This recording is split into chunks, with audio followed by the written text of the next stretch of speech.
Sikhulumela nginamastelo Chandi Madikona Stella Vista ethela sanibonani bantu bakwaZulu Natal uhlelo semshana nandi ke namhlanje sikhona la eklinikhi enkulu kakhulu la eHammersdale nakuyila umjaho omkhulu obusuka ePietermaritzburg ophelele khona namhlanje sijabuleke ngoba siphethe bona abasubathi bakhona bala nizobe nibabona ngawo amehlo lokusuka nabo ngo5 o'clock ePietermaritzburg siyehla sidilika sibheke khona la Hammersdale nakuyindawo esemasifika kuyona sambonga uNkulunkulu ngokusivikela ngoba nakho sesithola sifikelela umzimba usahlangene nenyama bathi abanye ke ngizoqala ukuzizwa idubulo kahle ngomsombuluko bathi hayi kusasa kuzobe kungakenzeki lutho nje ngithe ke kwenzeke kahle ngoba nakusasa sisavuka ekseni sobe sikhona lapha eHillcrest sidilika sibheke eThekwini kodwa ngale kokuchitha isikhathi ayingithathe ithuba ngibingelele nayo insizwa yakapakisi ekuyiyona eyavusa lenyamazane baba uPakisi sawubona. Ngiyanibingelela isizwe nibingelela nasemakhaya. Absolutely. Lokhu sisukile lapha ya eMaritzburg. Ngiyambona umama ulokhu uyabhala lapha ku Facebook page yomnyango. Ulokhu ungenile uyabhala uyabachazela uyakubongela uyakujabulisa. It shows ukuthi there is support evela ngasekhaya oyitholayo esigabeni sale esimo esibhekene naso. Mhlawumbe ukuthatha umuntu ukumbuyisela emuva yini le esibhekene nayo namhlanje. Hey sihlangene sonke namhlanje silwa nalolu bhubhano osolingenele amadoda iprostate cancer kodwa ke lokhu sikwenza through umgijimo lo wawela ukuthi siqale ngehora lesithupha mavisa ungaze bathi abantu awu safika late kanje ngoba bekusheshwa la endabeni siqale ngehora lesithupha ngalokhu sithi emadodeni amadoda awasukuma ayihlola ngalokhu sithi emadodeni amadoda awasukuma ayivocavoce ngalokhu sithi emadodeni awasukume akhulume uma kukhona izinto abhekene nayo ayikho indoda kumele ibhekane nalesifo yodwa sikhona abafowethu asibamsaneni sisizakala. Impela injalo ke indaba uzokhumbula ke uthi ungqongqoshe womnyango wezempilo kwaZulu Natal noma Gugu Simelane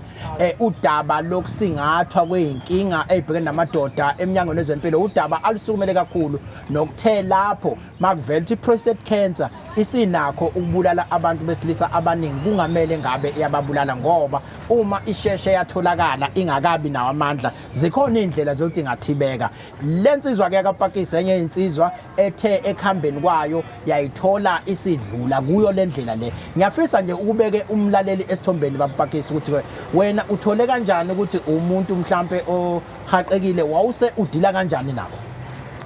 Ngithole ngonyaka ka2020 kwaku December 2020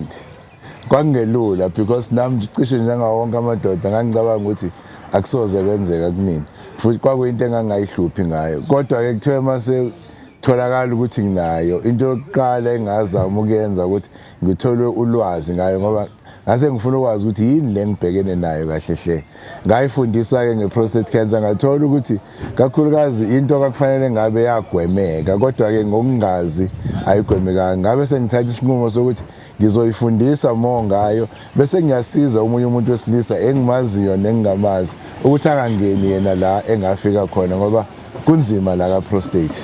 Ay ngiyayithanda indlela ke esingathwe ngayo nabantu ebesebenzisana nabo ukwenza lolu hlelo lusiyazi le umnyango wezempilo ngaphansi kwanoma Gugu Simelane ngqongqoshe ube nenkulu indima oyidlalile kodwa bakhona nabanye abaxhasi abahlukahlukene ngibonile nje lapha endleleni umngeni ubusilekelela kakhulu ngoba ezokuphuza kwamanzi bebela besondelele nokudla lapha nama olintshi bengiqala ukudla iolintshi kangaka ngigijima ngize ngawezwa namadolo esengathanda iolintshi kwawona besinikeza amaolintshi la endleleni kukuhle kumnandi kudelile baningi ke engazi ukuthi basifakile isandla ngizwile kuthiwa nencala family Octavia Hotel ne Rainbow Vodacom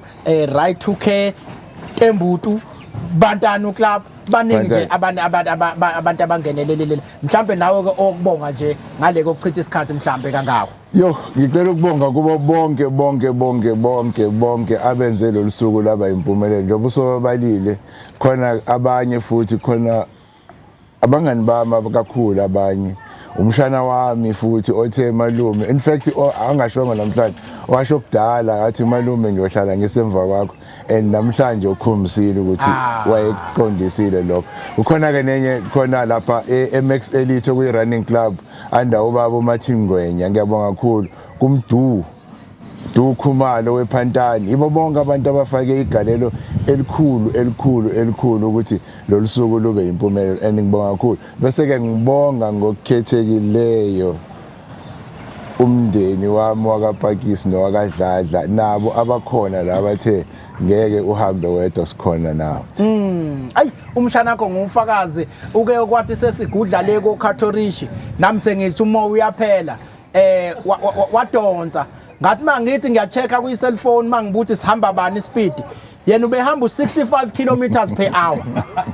ngabo imoto le ushaya ngocarburetor lo muntu wangaphiya ngawo ngizomelwa inhliziyo hayi nganciphisa nami ngathi ukunciphisa ispeed ngibona ukuthi sebeyasikhuza nalapha kuyipage lethu iFacebook page bethi nciphisana ispeed ithanda ukunciphisa yena wathi hayi faka more ngase ngibuye ngisolta hayi ufuna lo muntu ngizofa vele la namhlanje akamfisela ukudla kodwa ke njengoba coach bake besho nje khulunywa ngomdlali noma umgijimi esebethi isitebelo sakhe absolutely nami isitebelo sami lesa izandla zami absolutely cha ngimvumile impela hayi uyagijima kumele aqinise ke ngiyathemba ukuthi kule minye imijaho emikhulu sizoke simbone ethatha indebe maduze nje ngoba ngimbonile hayi igalelo likhona kakhulu khona nomnye nathi esigadla ngayo la eminyangeni kuthi uphumlana hayi usale naye wazi bayinwaya la kule yansizwa wasala kodwa usibambelile Nkosi yami ngoba phela siwumnyango besigadle ngaye nathi wasibambela kwazi wawufika ebridgeini lapha phansi eHammersdale esaloku egijimile thina abanye bethu bekubuye kufuna sithola imjovo lapha emadolweni sibuye sithi ukugijinyiswa ingekho into ebengenziwa kodwa ke sikujabule kakhulu ngempela ukuthi siyithole sisesimeni esifana nalesi ke mhlawumbe ke ngoba ngiyazi ukuthi ke sinanaye udokotela la esizoxoxa naye ake sixoxele kabanzi ngeprostate cancer bengifisa ukunika kancane abafowethu laba abasuka kulesi sigaba sekuthiwa abaka right to care ngoba ngiyafisa ke besihlebele kancane ukuthi ke isho ukuthini into eka right to care ngingakakudedeli kodwa uzothi nje qinti kancane uphinde ubuye ePakisi bangifuna siyiqedele kahle mase sixoxa nanodokotela into yakho kodwa ngicela laba ka right to care ke bethu kungena nje njengabantu kade sihamba nabo la emgaqweni bathi mabeluzwa udaba ukuthi udaba ngempela umnyango uyasukuma uzosebenza udaba olufana nalolu basukuma ngelikhulu ijubane nabo ngoba vele basebenza ngokubambisana nomnyango wezempilo bathi cha nathi ngesisali ngaphandle cha ungabusachitha nesikhathi uvela usibingelela usitshethe ubani okwabani wenzani lapha ka right to care ngibikelele ngibonge kakhulu igama Sibongiseni ngwakanzuza ngisebenzele u right to care khona la eKZN as operations manager kwi program ebekade ngathi bekade siyenza which is uVMMC noma uhlelo lokusoka kwabantu besilisa wena nje ijwabu awulibheki wena impela insizwe ezazijwabu lezi yazi uyambona nje umtrainele futhi kakhulu ngeke umenzele uyabona mina ade ngigijima nabantu laba trainela ukugijima uyababona mawuthi uyagijima abazwile umshana nje lokukhulunywa ngaye ugijima angabhekishe emuva manje ngiyabona naye mawungamnika lento yokusoka ngaba nenkinga ngoba into ejulile le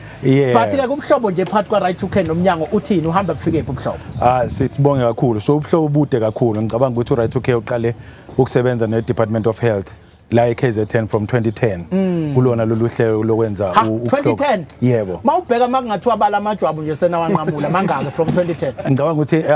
evile ku 1.6 million 1.6 million niwabamba cucu kanti national I think isiqale ngo2012 ukusebenzisana ne Department of Health kulona uhlelo lokusoka kodwa ke khona ke nezinye izinto more than ukusoka ezinye esiphinde siqashisa umphakathi esiphinde futhi sibe iphathi yazo kwi Department of Health especially entweni emayilana no HIV no TB nama STI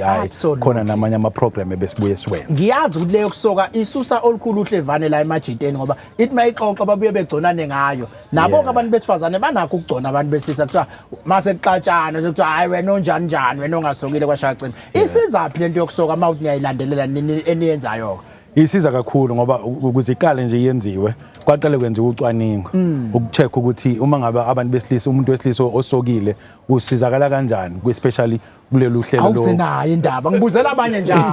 angibuzeli mina ikakhulukazi mayelana no HIV infection noma ukuthola isandulela ngculaza so kwatholakala ke ukuthi uma umuntu wesilisa osokile uyakwazi ukwehlisa amathuba esandulela ngculaza ongango 60% mayelana kumuntu wesilisa olala nomuntu wesifazane kwabanye ke umuntu wesilisa olala nowesilisa alukho ucwaningo lwenziwe kakhulu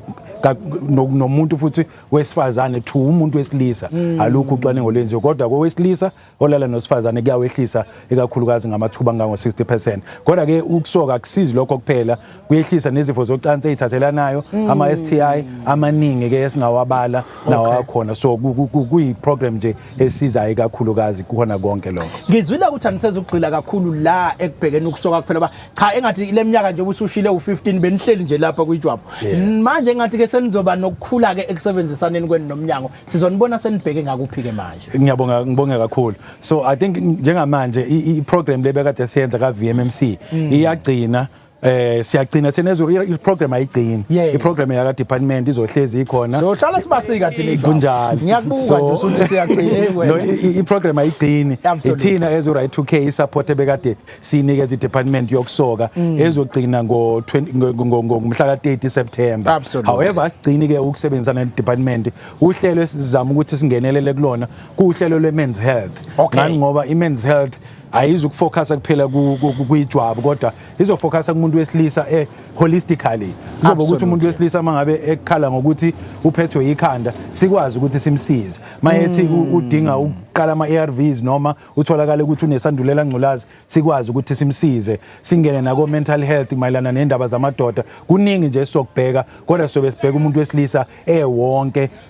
rather than ukuthi sifocus nje kuphela kwi foreskin. So ileyo i department noma i program engicabanga ukuthi from the 1st of October as right to care sizobe siqala ukufocus kuyona kakhulu. Iyangijabulisa ke leyo ngoba ngiyazi ungqongqoshe noma Gugu Simelane ulona ke hlelo aligqugquzela kakhulu ingakho egqugquzele nokuvulwa kwama men's health la ema clinic ethu kuyo yonke indawo ukuthi into ethinta umuntu wesilisa ayisukunyelwe abantu besilisa besizakala. Sibonge kakhulu ngesikhathi sakho ke mfowethu. Ukhona umlayezo ogcina ofisa ukudlulisela kumadoda? Sibonge kakhulu. I think ile program le initiative le eqaliwe ye prostate cancer sijabulile kakhulu ukuthi sibe yiphathi yayo. Si right to care sizoqhubeka futhi support i department siyawamema kakhulu amadoda ukuthi agcwale ema clinic noma eindaweni zokuthola usizo kwa health ema clinic nasezibhedlela amadoda awazama ukuthi asondele khona ezothola konke ukusizakala okungaba bangase bakuthole khona. Siyabonga kakhulu. Sibonga kakhulu kuleli thuba ngizothanda ukuthi ngene lapha ya ukumphathi ke waso isibhedlela lesi sikusona ngoba ngiyengithi mina isibhedlela lesi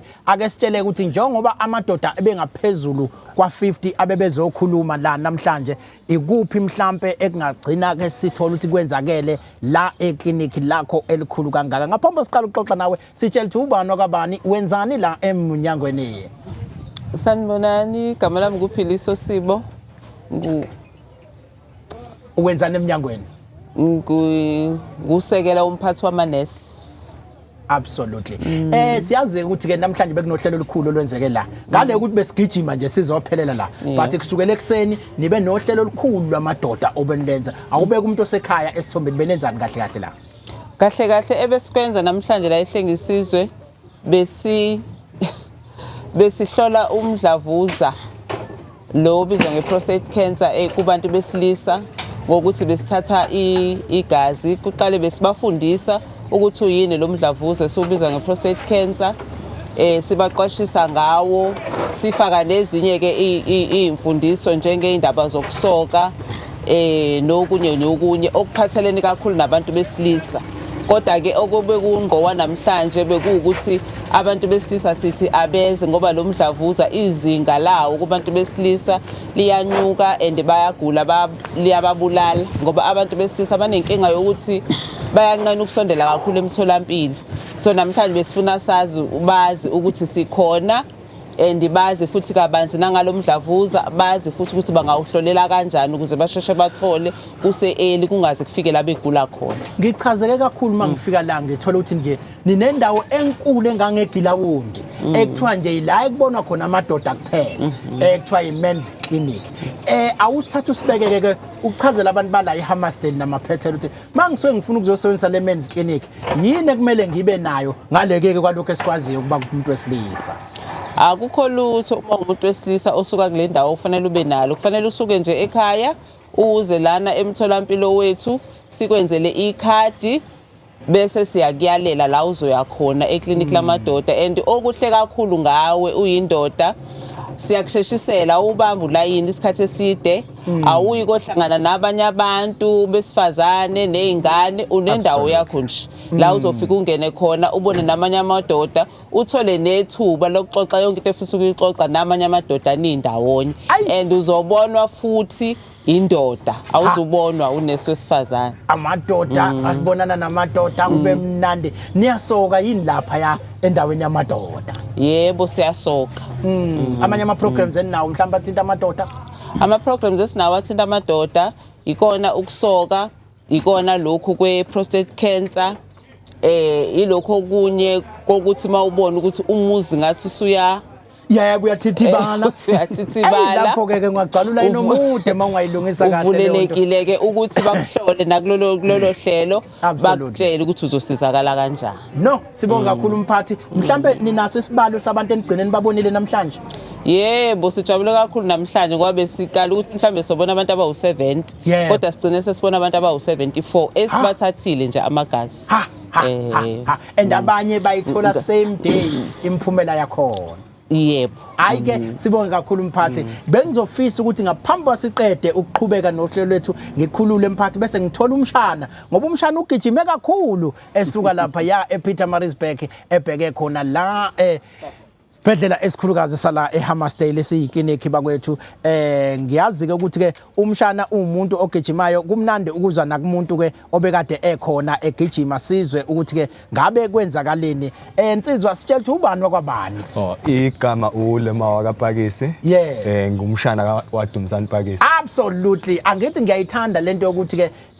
ubeshilo wathi uzomela sisuka le Maritzburg ngayitshela uyagaga lentwana izoquleka la sisuka nje hayi ngakubona ukuthi lento uyayenza ugijima lokho into oyenzayo nivele yebo so ukugijima kwami kuqale ngesikhathi umalume engaphilile so ukuthi naye waqala ukugijima so ukuthi uthi emshana ngijoyine nami senze lento so then ukuthi nami ngiyaqala ukugijima so kahle kahle ijeni yami yokugijima yaqaliswa uyena ubona ukuthi uyafisa ukuba naye kulendlela wena ngokuunderstanda kwakho sekukhona nokuunderstandayo ngeprostate cancer noma ke icancer nje in general yes in general obviously which is one of the reasons why ngi involved in prostate cancer awareness so ngamtshela ngathi malume ngingathanda ukusupporta in terms of running for prostate cancer awareness so ngazo zonke indlela engikwazi ukusiza ngayo ngiba khona ayi ngiyakubona ukuthi impela uyinsizwa ke lokho ugijima ke ngoba ngithema ngiyibambe cellphone ngibuka ispeed ebesihamba ngayo yangikhombisa ukuthi uhamba u65 kilometers per hour udlula ngisho ipholo wena malihamba la emgaqweni lesi speed esingaka ke usatha le stamina noumfi well ispeed sakhona it's through hard training umalume always says ukuthi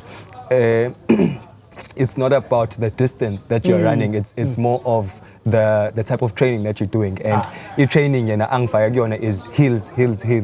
and because the more hills you're running the easier it becomes when you're running on flat surface so it doesn't matter whether it's 8Ks or 5Ks instead of doing 20Ks or a flat surface as long as implement ama hills with training yakho kuba lula Izwa kaPakisi ke le ibuyiwele kakhulu uyasho kodwa uthi cha umalume wakho umfaka emagqumeni lapha amenyusa amehlise emagqumeni yikho ke esezeba ilensizwe enamandla angaka wamgqugquzela sibonge kakhulu mfowethu ngestamina nje obunaso nendlela ke sabeka ukwe wangidonsa nami usuphela umoya ngicela ke ube ufakazi wami la ngoba bonke abantu bayaphika ukuthi ngigijimile no kade samba nawe kwathi umoya usungiphelela wangidonsa ngesandla akasambe ndoda sambe kodwa ngiyafisa bekhona umuntu ozoba ufakazi ngoba isithunzi sami sidicileke phansi bethe abantu bajuluka kangaka ungenzanga lutho manje ngiyafisa uyiqondise le ndaba mntaka Pakisi no cha impela no sambe nawe and sambe nawe ibangelide absolutely and nami ngisikhathi ngizizwe ukuthi ayisengiyakhathala wathi no asiqhubeke absolutely into gijima injalo yabo we pick each other up no ngijabule kakhulu makukhona umuntu owufakazi njengoba isithunzi sami silinyazwe kakhulu mangifika la kwathi wabajuluka kangaka wena ngasethi ngigijima hayi ngeke wena ugijimanga ngiyabonga ke mfowethu ukuthi ke uyicacise indaba cha dokotela ngale kuba sichitha isikhathi ngiyazi ukuthi wena ozoba umongo wodaba lokuthi ke usithathe usibeke ukuthi ke iyini lento ye prostate cancer ngoba I prostate cancer njengoba sikhuluma nje into abanye abantu entsha emadlebeni abo kanti into endala mangathi uyabheka bekwenzeka kaningi uthola emakhaya abantu kuzothiwa unelumbu noma kuthiwa umuntu unomeqo kusho izinto eziningi ezisuke zisho yona njalo isifo lesi se prostate cancer kodwa kubalekelwa kubinikwa amagama amaningi mawucacizisela umuntu osekhanje lapha ungathi yini I prostate cancer Mandibulise kubaphulaphuli ndibulise nakumuntu lapha mina ndingu-Dr. Sivuyile Foto ndiphuma e-St. Aidan's Hospital which is a urology hospital eThekwini and sidilishana with men's health sidilishana ngendlela umchamo ohamba ngayo and sidilishana ngomdlavuza wezinso mhlawumbe dokotela ngixolise nje kancane ngibambe nje kancane sizoyiqhubha indaba ngifuna ungisukele kulesihlalo ungihlale lapha ya khona sizokwazi ukufaka umhlonishwa akwazi ukuthi angene kulesi sihlalo esingapha okuye kube isihlalo sakhe ungaqhubeka ke mfowethu nalo udaba Okay, ngikhumbuza umlaleli ekhaya igama lohlelo kzn.gov.za silishaka mnandi ke namhlanje silishapkhoma sikhona la eHammersdale namaphethelo nakuyila sisuke ekseni ePietermaritzburg kwenziwa iawareness ukugijima lokhu kokuqwashisa ngesifo somdlavuza iprostate cancer. Dokotela kube sathi uyasondeza ukuthi ke iyini iprostate cancer. Njengoba besenisitsho ke into bana sidilishana nangemidlavuza yezinso, umdlavuza wesinyi, umdlavuza weprostate lo size ngawo apha namhlanje, umdlavuza welungu la ngaphambili nomdlavuza wembumbulo eziza ngaphambili. Okay, ngizocela ukugunyisa amathe dokotela ngoba ngisafuna ukufaka kancane nje umhlonishwa la. Khumbuza umlaleli ekhaya igama lohlelo kzn.gov.za. Silishaka mnandi ke namhlanje ungqongqoshe ukhathele kuyasho ukuthi ugijime kakhulu ekseni eshaya u5 kilometers wonke. Ngqongqoshe bengingakuthembi hayi kodwa namhlanje 5 wonke kwakhipha nathi inkane bese yithemba ukuthi cha siyokwazi abantu bajabulile bekubona uthatha isibhamu usiqhumisa sithi bo ngayibuza ukuthi akasithathanga nikulabafowethu hamba nabo mhlawumbe isibhamu kodwa usungasixoxela ukuthi ubusiqhumisa kwenze njani sathe ukuthi basikubingelele ngqongqoshe ngiyabingelela Thokoza ukubingelela kubabukele emakhaya ngibingelele kubalaleli emakhaya nabo bonke abasilandela kuma social platforms ethu ngithe ithanda kuyasho ukuthi kade ngivukile kade uvukile futhi uqale wagijima mina I'm the only fakazi la uthi ungqongqoshe ngimbonile gijima namhlanje and futhi mina into engiphathe kabi ngqongqoshe mangifika la ngijuluke ngimanzi bathi abantu hawu wawusujulanga ngako ungagijimanga bonke ngabona isithunzi sami siyalimala manje ngijimile ngikubonile sengize ngacela noPakisi ukuthi awungene ePakisi kubatshela ukuthi nami ngigijimile angazini ufune ngiyiprove mina ukuthi ngigijimile ngibe ngigijime kangaka kodwa ke ngqongqoshe sinodokotela la uyasondezela indaba ye prostate cancer ulapha ya St. Aidan's ibona ka badila nayo nje imishini le abawubheki bawuthatha bewuqhakazise bewukhenike benze yonke into ugcine usebenza ngalendlela le kumele usebenze ngayo kodwa ke besathi uyasithatha uyasibeka ukuthi iyini iprostate cancer ngicela uqhubeke ke dokotela wethu. Okay, so prostate cancer ngegama lesilungu umdlavuza wendlala yobudoda. Absolutely. Yes, ngokwesintu right. Yes. So le ndlala yobudoda lena indlala ehleli apha ezantsi kwesinyi apha emadodeni right. And le ndlala lena ikhipha incindi le ncindi encedisa kwimbewu yokwenza abantwana right. So kuye kwenzeke ke ngokungamanye amaxesha okanye njengoba sikhula thina abantu bangamadoda kube khona ii-cells ezi-abnormal ezikhulayo apha kwi-prostate which is zizo ezi ke ngoku zibangula umdlavuza. Xa sisithi ke ngokumuntu nomdlavuza wendlala yobudoda sithethe into yokubana there are abnormal cells ezikhulayo phakathi kwi-prostate ezenza lo mdlavuza lo. Wazi wayichaza kamnandi futhi wayisho nangegama leli baloku bebuye njalo udokotela naleli gama sengiyalisolthi la semedunza kufanele silivume leli gama ngoba umdlavuza wendlala hayi cha futhi mawusaliphikisa namanje hayi thina ke sasisemedunza sibuye sivakashela abafowethu lapha ya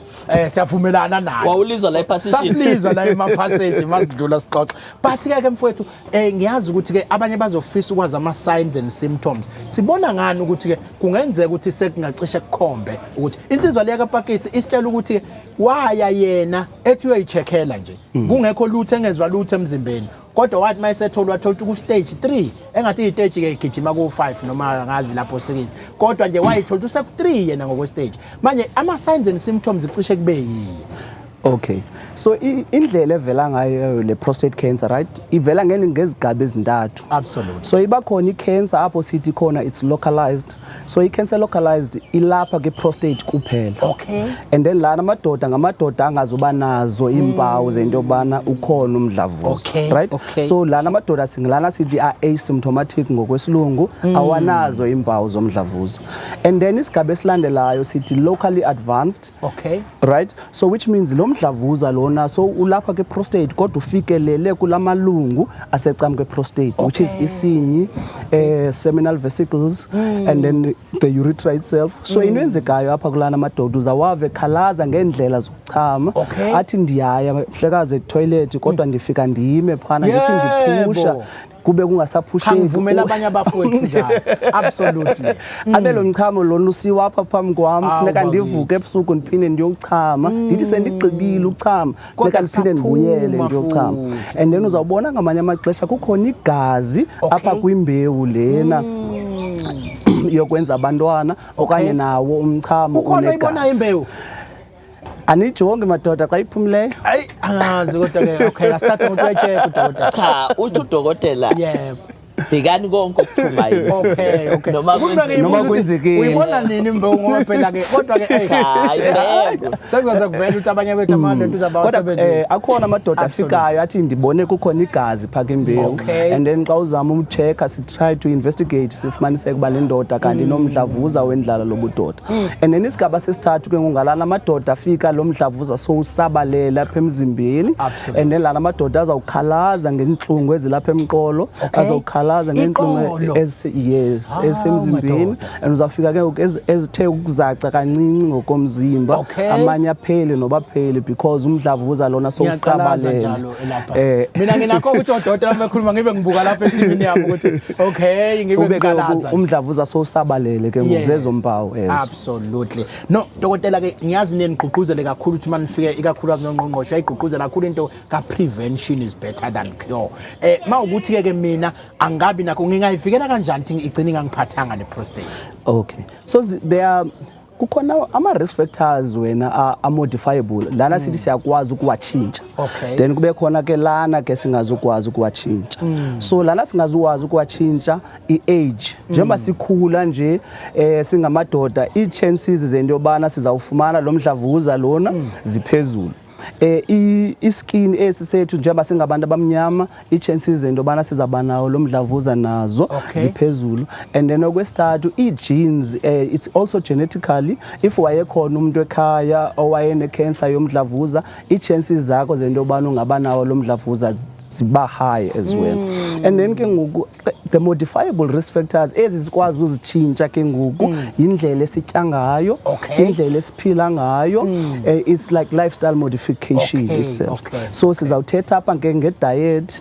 sizawuthetha apha ke nge-exercises wavile ke lamadoda athi yebo thina nje sisuke eMaritzburg namhlanje. Wavile lamadoda athi agijimile hayi nje kancinci. That's very important as well because igcina umzimba wakho usempilweni and zezinye zezinto ezenziyenza bazehlise umdlavuza wendlala yobudoda. Ubona nje besigijima ngaka ke uNgqongqoshe ke uyithanda kabi lento abantu abayivoca voca. Baluleke Namhlanje ke yikho ke kakhulu. sisuswe eMaritzburg sawoshudwe eThekwini. Sigijima egameni lokuyivoca. Usanda kuzikhuphula enye intaba lapha na entabeni zokhahlamba. Ngaze ngafika esicongweni. Cha kulonyaka ngiyambona uyithatha serious lento yokuyivoca voca uNgqongqoshe. Baluleke kakhulu. Absolutely. Baluleke kakhulu. Mhlawumbe ke umlayezo ke ongawusho angeze ukudedela ngoba ngifuna sike singene nakuyena uNgqongqoshe sithi kithi kodwa umlayezo ongawusho kakhulukazi emadodeni asuke senawo lezimpawu ungathini kubona? Umuntu makaye kwisikhululo sakhe sezempilo esikufitshane and ayithatha ixesha elide baye bakudonsa amagazi namagazi kuthiwa i-PSA and then bona baye bafonele thina eSt Aidan's and then if you are near Grace Hospital ke uqala and then thina siye sikunika i-date ke ngoku apho kulapho siza kuhlola khona into bana ingabe ukhona nalomdlavuza okanye awukho lomdlavuza. No ngiyafisa ukuthi usekhona ke singene noNgqongqoshe ke namhlanje uthi ke hey namhlanje bekwenzeka into eyisimangaliso eSouth Africa Ngqongqoshe. Lento mina ngiyithatha nje South Africa yonke South Africa. Angithi mina ngaze ngugijima u47 kilometers nokungazalwa. Namhlanje ngawushaya ngazizwa bathi kodwa idubulo ngizoqala ukuzizwa ngomsombuluko. Kuthiwa kusasa ngizobe ngise fresh. hayi kuthiwa ngomsombuluko ake ngibe ready ukuthi ngeke ngivuke nokuvuka kodwa ke ngqongqoshe awusathi usibe bekwenzakalani namhlanje kahle kahle Ntokozo namhlanje bekusuku olumnandi kakhulu ngoba ushilo ubaphakise ekseni ukuthi asiyilonje ngoba silonjiwe kodwa siqhubeka neprogram yokugqugquzela nokukhumbuza abantu besilisa siphinde sibazise ngale umdlavuza obizwa ngokuthi iprostate cancer okumdlavuza ke wendlala yomuntu wesilisa absolutely hey sizojwayela ke legama ngoba kade silifuna lona igama lesizulu thina sesazumshini sazakhela ke sathi icancer yomshini kodwa ngifuna sibuyele ngoba phela besilokhu siwubuza ngiyibonile nophumlane ngesikhathi sigijima laphana siphuma ethi ugqoka into ene message ethi cancer yekumshini wakho yekumshini wakho ngiyathemba nizayikhombisa leyo message usuku olumnandi kakhulu lo ngoba i-intention really noma ingqikithi yale campaign ukuthi sithi abantu besilisa abazi ukuthi le cancer ibhekene nabo kuphela futhi ngihlale ngithi dokotela uma ngikhuluma nabantu eindaweni zasemakhaya ngithi le cancer cancer ephetha ebulala abantu abamnyama besilisa kuphela bese bayabuza ukuthi hawu yazi ya racist bo le cancer ngithi cha into eyenza ukuthi ibulala abantu abamnyama ingoba abethu abantu abesilisa bangayi emtholampilo abanye bezinye inhlaka bayacheka njalo unyaka nonyaka bacheke yonke into nje emzimbeni thina bethu abakuthandi ukusondela eminyangweni wezempilo afika umuntu esegula afike sekugcinene ebese yashona ke bese nasibuka thina kuvele kube sengathi kusho ukuthi le cancer le ibulala abantu abamnyama kuphela kanti cha yingoba abantu abamnyama besilisa abakukhonzile ukusondela eminyangweni wezempilo ingakho ke ubaphakisa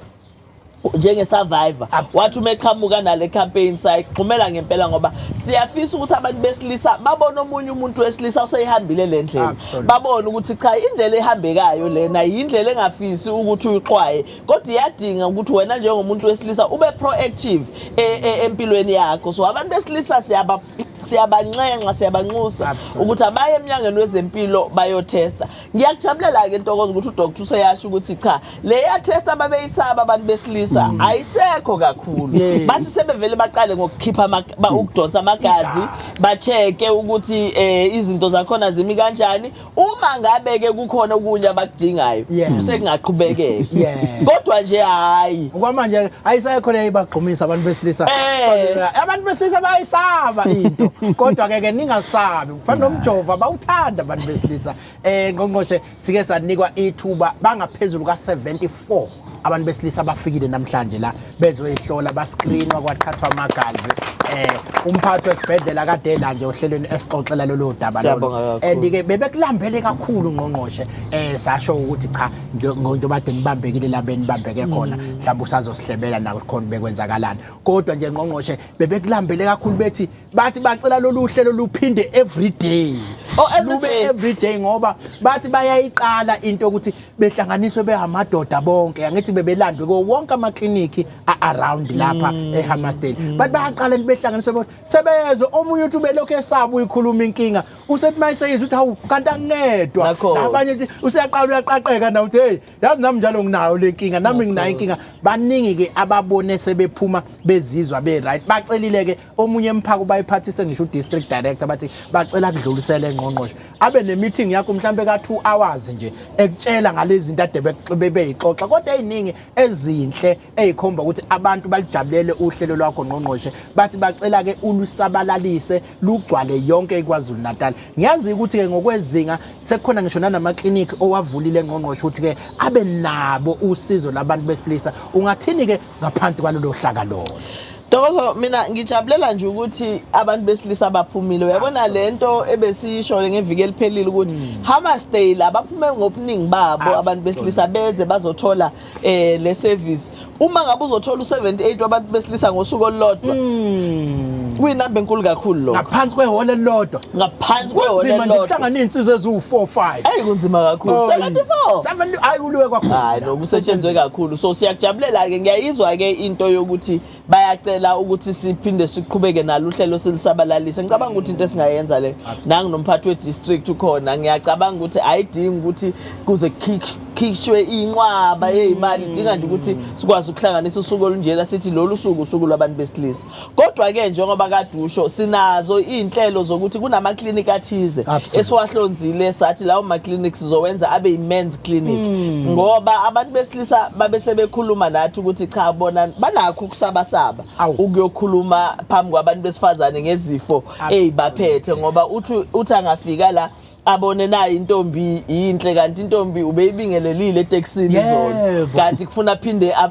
azoyiceba manje aphinda phone entambama abuza ukuthi hawu njoba bengiyibikile izolo usuthini intombi andake efika la athola ukuthi yona leyo ntombi ebese ke eyanqena ukukhuluma noma athi uma efika eclinic athola ukuthi umngani kadadewabo umakoti wakamakhelwane uyayibona so bese bayasaba ke ukukhuluma obaba abadala bathi bona uma befika bavele babona izingane ezincane abangeza ukwazi ukuyixoxela inkinga zabo so sabe sesithi cha kulungile ke ukuze sikwazi ukuthi sibathole phela ngoba naba siyabafuna absolutely basilenze uhlelo lwe-men's clinic lapho esithe khona sifuna ukuthi o male nurse kube yibona women noma kube yibona ababa khona lapha e-men's clinic ama clinics ethu ke maningana ke esesiwatholile sikwazile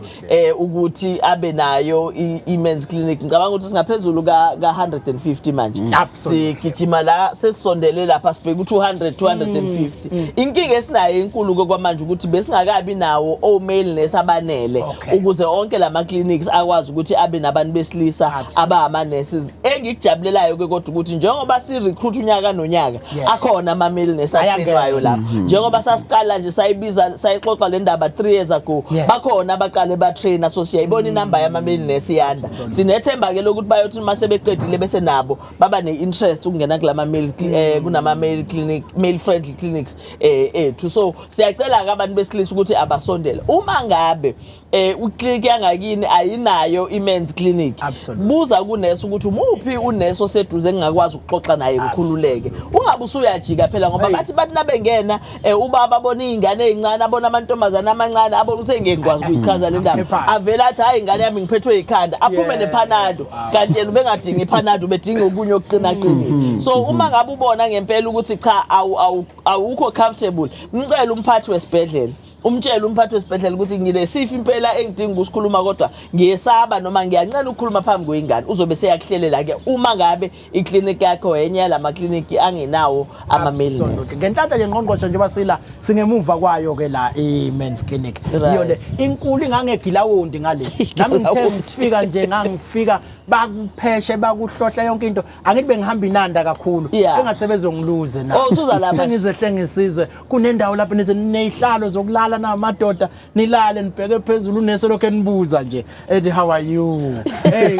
ngiyabula ngathi kumnandi lapha impela enanda ngizokubalahla ngokusheshsha kodwa nje ngapha kumnandi kakhulu futhi ehlengese sizoba nama options amabili senama options awuthi uma ngisuka ngendleleni ngithi ngidlule ngithi shuye ehlengesizwe kunendawo igilawundi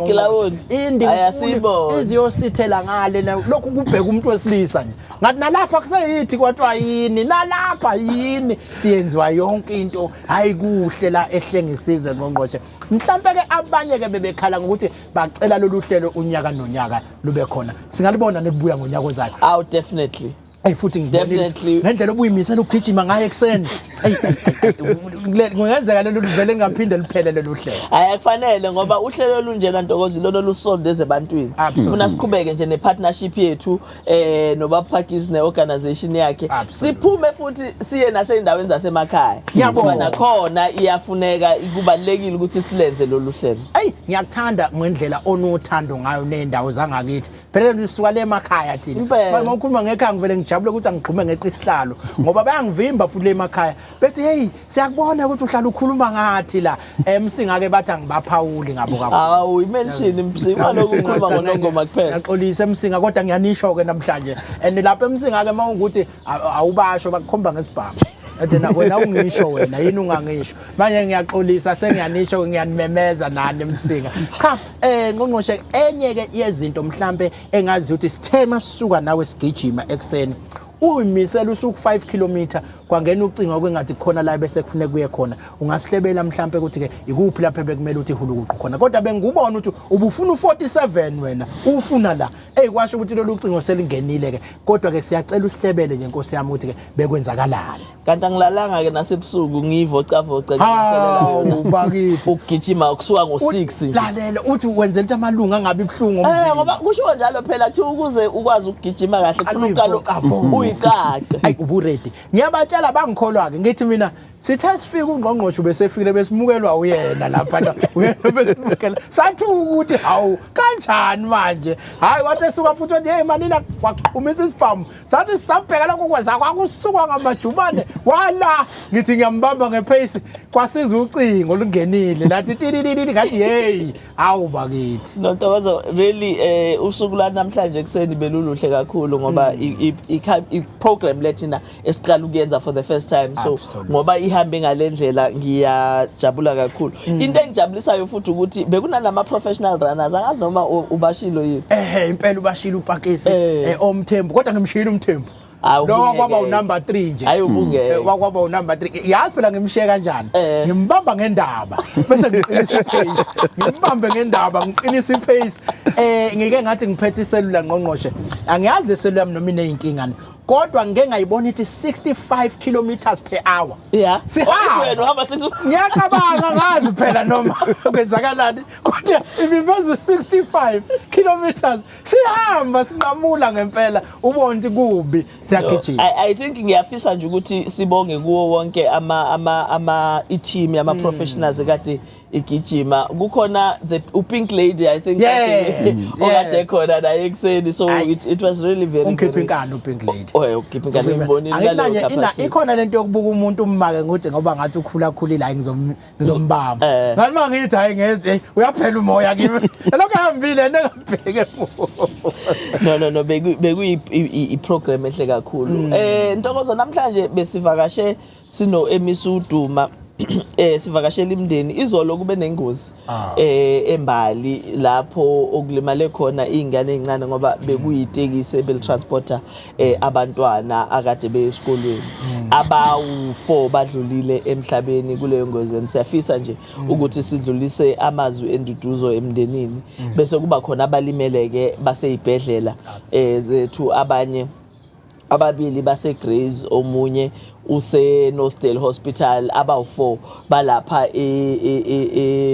eHerigwala Hospital bese kuba khona odlulisiwe ke wahanjiswa eNkosi Albert so sibese kuthiwa cha ngoba sekwenzekele ingozi asike sithi hulukuqu siyobona nemndeni isihlanganisa amehlo nemndeni evelelwe ilemshop siphinde siyobona izingane lezi sesibhedlela siqaleke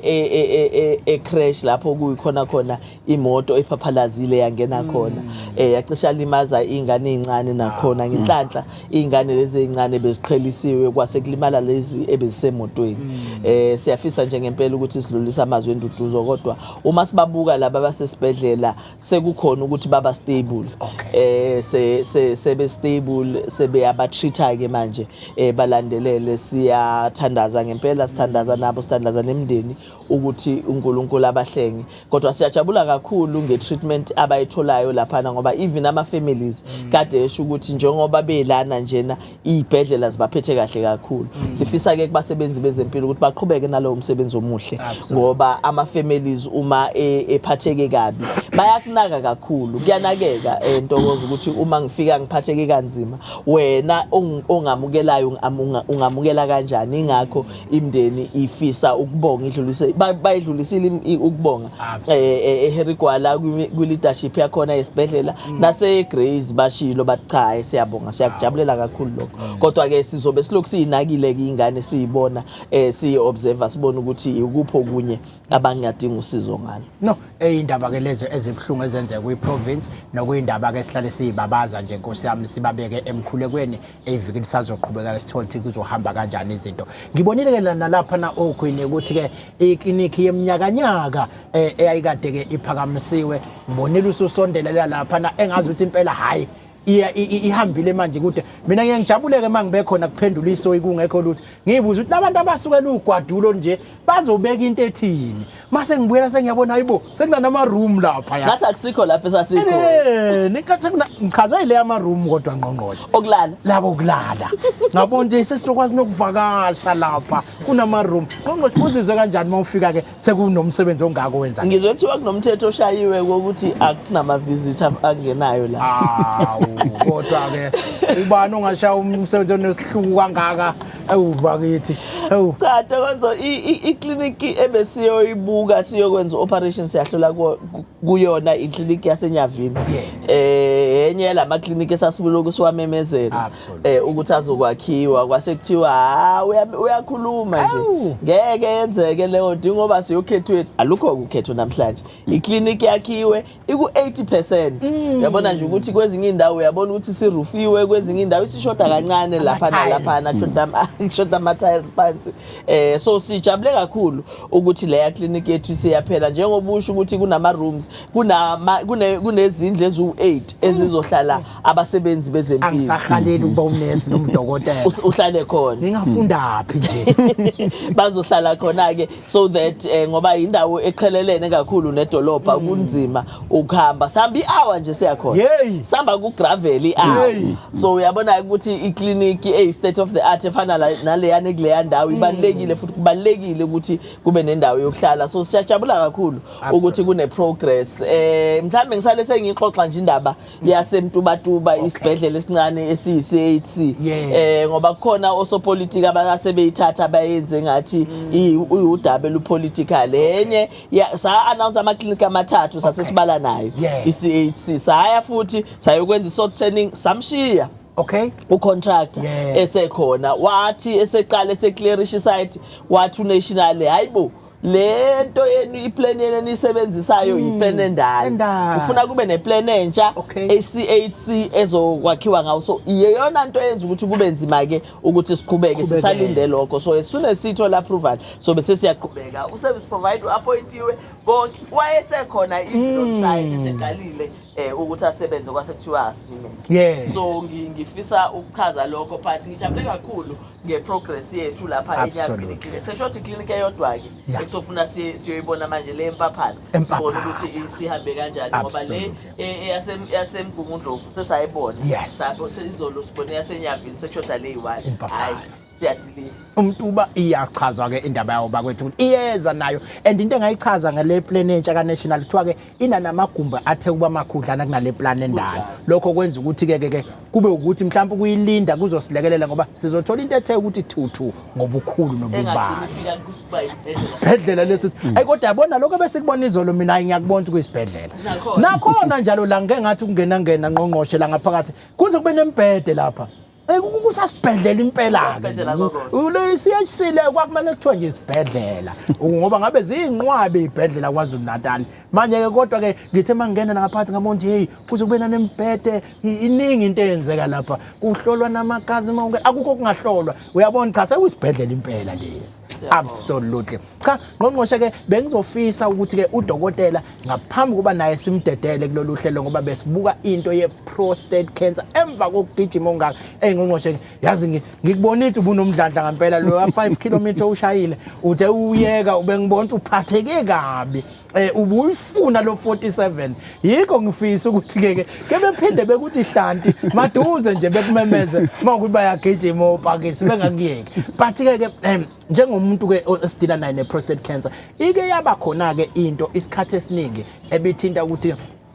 i-prostate cancer le abantu besilisa sebeze ke bayasaba ukuthi besondelele kunina niwodokotela ngoba kunezinto ezithile ekukholelwa kuzo ukuthi ke zihambisana nakho noma iyona ndlela eyaziwa ngayo imapha amazwi ongadlulisela kubantu besilisa uthi cha bafowethu lesi isifo nje akudingi ukuthi kuzobe umuntu onento ezithile kuthiwa udlule kuzona ngisho njalo ngoba emakhaya isifo besaziwa ukuthi izinto ezifana nelumbo kwashiwa izinto eziningi abantu bese begcina ke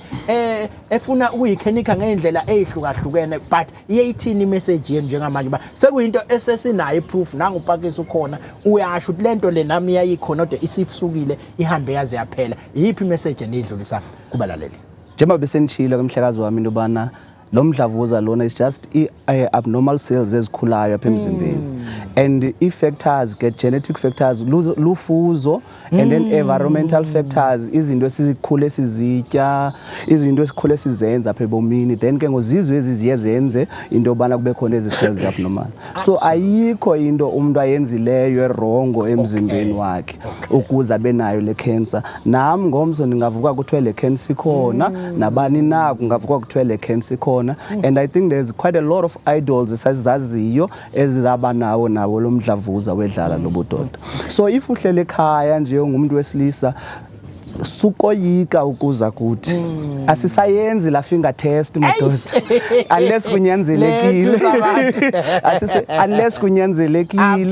unless kunyanzelekile kodwa sukoyika ukuya kwisikhululo sakho sezempilo sikufitshane ukuze bakuhlole kwenzele sikwazi uyifumana ngokwethuba lo mdlavuza wedlala lobudoda. So abanye ke sike sayizwa le ndaba uthi ke kumele ube insizwe ekhuthele ukusebenza ukuze singaklaseli kalula nalesifo lesi. Siyafisa nawe dokotela ukusithatha usibeke ngoba kuthiwa kumele ukhuthale. Enye insizwe yafika lapho yazi athi kumele ube umuntu enyangeni mhlawumbe oyaka u21. Ngawubuka lo 21 madoda ngathi unkosi uzobe nathi. Kodwa ke 21 washo njalo. Ithini into lapho ukukhuthala lokhu kunakho ukuthi ke kuyicindezele ingabe into esiba namandla. So kukho study esenziwa ngamadoda eAmerica, right? Mawusuthe kodwa ngibathembi ke. Harvard eHarvard bajonga igroup yamadoda into yobana xa ukhuthele amatyela ayi21 enyangeni into ngabe iyayihlisa na lo mdlavuza wedlala lobudoda. And baye babona into yobana kwi-study sabo babesenzile into yobana about 20% yalamadoda iyayihlisa umdlavuza, right? Kodwa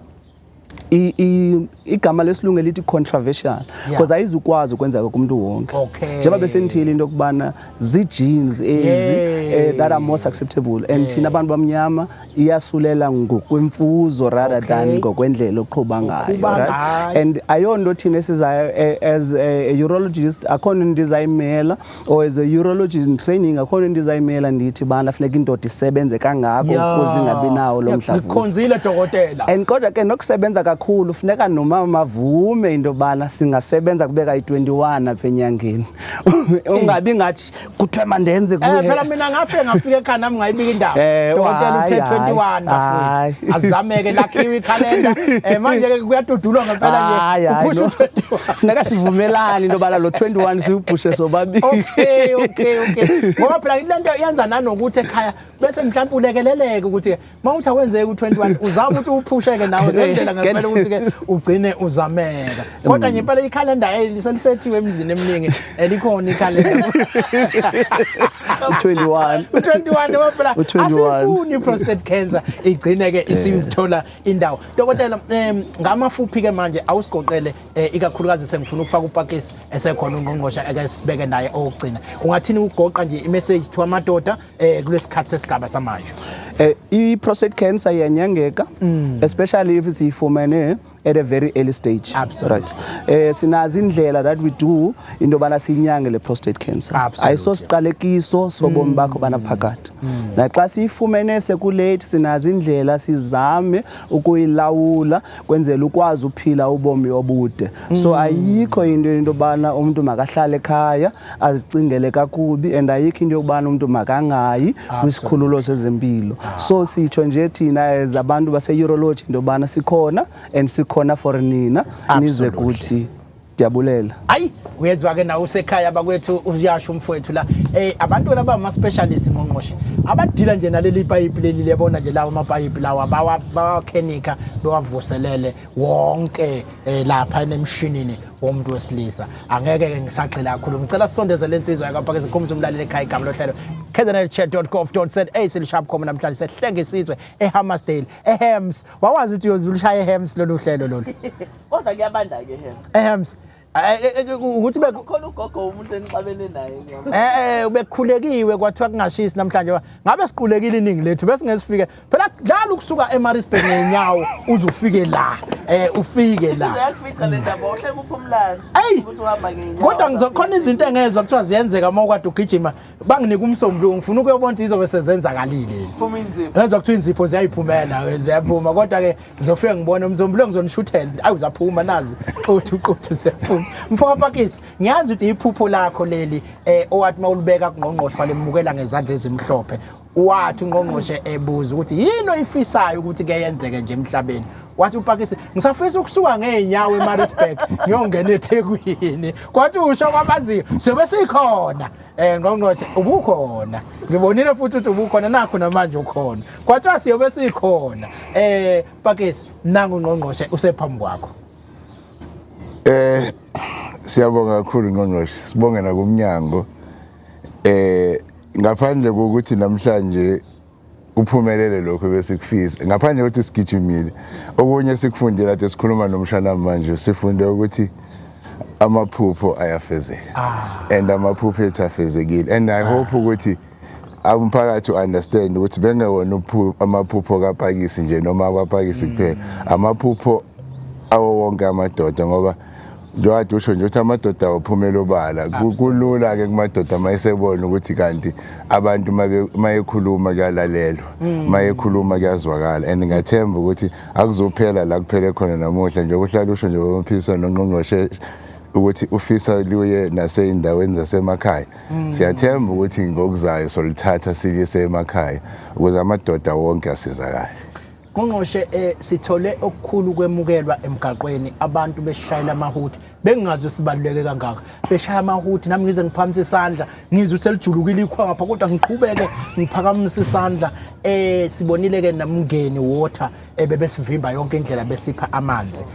siyababonga kakhulu ngakhulu ukuphakamisa ukubonga ngibonile ke no right to care abanye nyama organizations esebenzisana nawo bebekhona nabo futhi behambe besinika izinto ezehlukahlukene la endleleni bekukuhle nje baningi ke abanye abaxhasile ngendlela ezihlukahlukene ngingeba bale mhlambe bonke kwamanje kodwa ngizwe ukuthi no Vodacom nabo bebekhona o Rainbow bebekhona nawo kumngeni ubukhona nabanye ke nje amahotela ahlukahlukene azobalekelela ngobelale ngoba kuyalalwa namhlanje kusavukwa kusasa futhi ngqongqoshe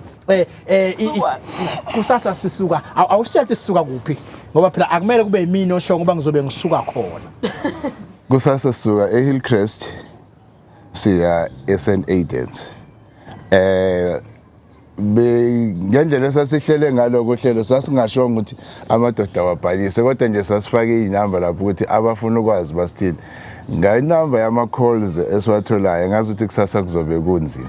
so besisebenza kanzima sendike lokho kufakazela lokho kushayile kushiwe la ungqongqoshe nomnyango ukuthi impilo yasetshenzela kule weekend iweekend ukuthi amadoda asebenzele impilo zayo so sizosuka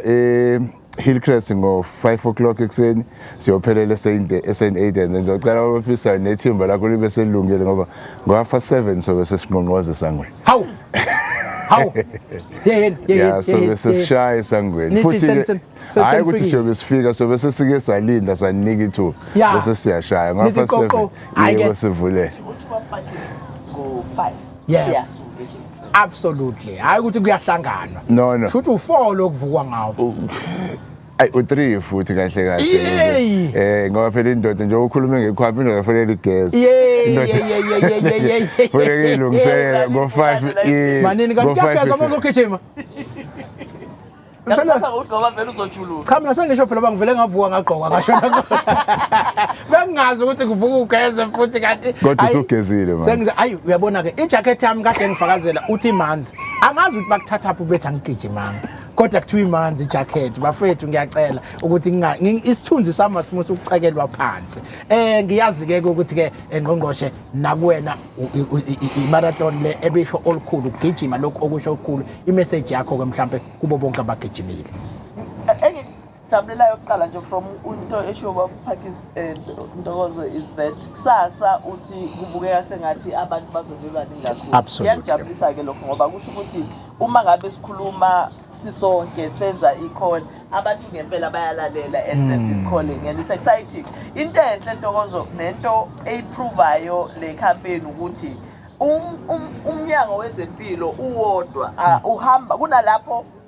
ofika ume khona absolutely kubalekile ukuthi kube ne partnership between ama NGOs but sibe ne partnership nomphakathi wonke. Uma sithi impilo iyasetshenzelwa, sikhuluma broadly ngoba kufuna uqala uyisebenzele wena empilweni yakho, but bese ke uyabasiza nabanye abaseceleni kwakho ukuze bakwazi ukuthi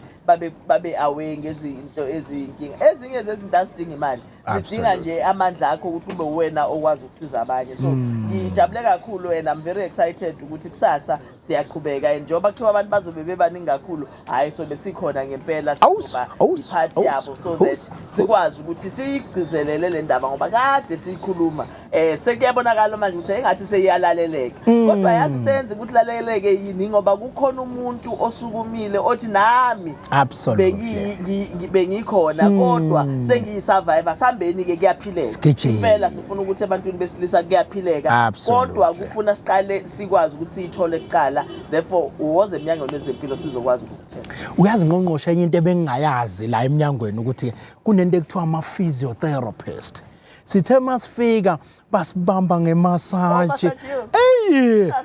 Lalela manje kusasa I can't wait. And bakuthi nje bakuthi ngemasaji. So ke ngijabule kakhulu ukuthi ke sithi masifika nje basinqaka engqongqoshe besibambe ngemasaji besibambe. Nakusasa ngiyabathiphisa ke labazobe begijima. Mawufika uqalaze kuthiwa kunama physiotherapist. Bese bekuthi nje monto. Ngibone beyimontshoza lensizwa yalala yabheka unomphelo phezulu ingasakwazi ukuvuka. Ukushadile kuPakis. Yes. Kodwa akuba ama professionals. Ungakhulumi ukuze kube nezinkinga. Absolutely. Hayi cha Pakis